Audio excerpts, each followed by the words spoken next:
Welcome back. We're back with David and Andrea talking about the great trip to Ireland. If you want to join both of them, it's coming up in early October. But also to give you a little taste of Ireland, we've got the little Irish soda bread that you're going to show us how to make. That's correct. Today. And soda bread is a staple in Irish fare. You're going to see it at all the tables. This particular recipe that I'm going to be sharing with you today is your classic soda bread recipe. However, this is an example of a finished piece of soda bread. Wow. So you can go in 100 different angles with it. You can have it more as a dessert offering or something that just goes with your shepherd's pie. Raisins in that one. Raisins in that one, honey, it's sweeter. Yeah. This is far more basic and just a nice compliment and something that you'd probably just spread some butter on and just enjoy with your shepherd's pie.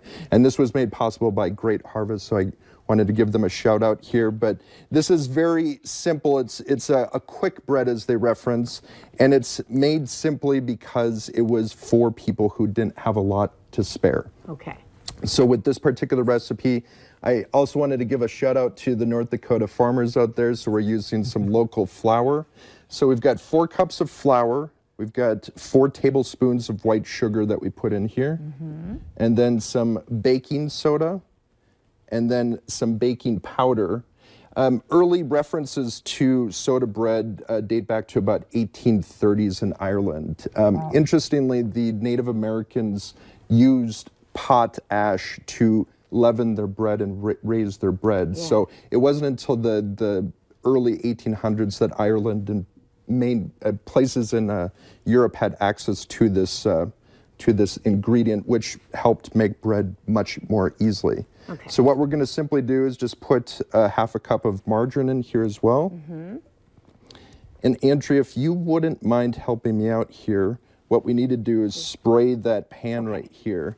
And this literally takes just a couple minutes to prepare. Okay. And the whole idea of it is that in about 45 to 50 minutes, you'll have an actual usable bread that you can share with your folks and your friends and your family. Or if you are in Ireland, I highly recommend you trying the different varieties of it. And again, you can do something as complicated as throwing honey and raisins into it, or just having it more basic like this. Any other foods when people go there that you're like, oh, you don't hear a lot about it, but you have to try it? Bangers and mash. It's essentially sausage and mashed potatoes.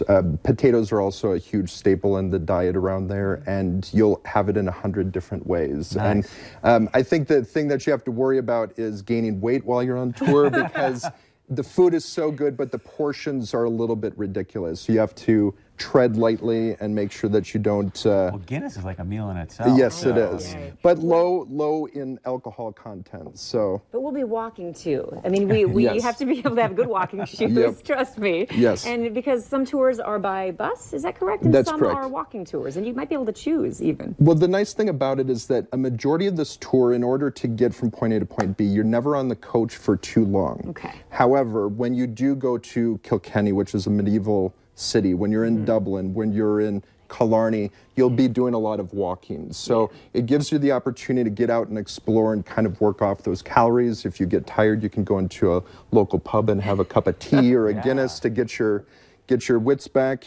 So this is buttermilk right here. This is kind of the secret ingredient right here, and it really brings a lot of flavor and consistency to it. And it'll also be something that we'll be using as we kind of prepare the outside. We've got about 60 seconds left. If you can tell people that maybe are on the fence right now going, hey, here's where you got to come out to the Holiday Inn, come check us out, what would you say to them? I would say that this is a #1 destination, and it's one of the most captive places in the world, quite literally. The people there are some of the most friendly I've ever met. The food is fantastic, and you're with a company that's been doing this for 101 years. So you're in great hands. You don't have to do much of anything except sit back, relax, and enjoy a trip of a lifetime. And you get to party with Andrea Larson. I mean, there you go, because I'm such a partier. Yes. No, I'm not, but this would be a great trip. October 9th through the 18th. That's correct. And then come out to, I don't know, we call it a meet and greet. Yes. At the Holiday Inn, April 9th. noon session and a 6 o'clock session, so you can learn more about the trip. Two different sessions. You don't have to stay for both. You can come to both if you want. Absolutely. And feel free to call the station too if you want to sign up early. That's not a problem. Otherwise, just come next Tuesday and we'll see you then. Yeah. Don't mean to cut you short. We got to wrap it up. But if you want to finish it up, and we maybe can show it at the end of the show. So very good. Thank you for being here again. Go check out these meet and greets. Call the station. Find out more about a great trip to Ireland. And stick around. We got much more coming up right after this. Get 10 double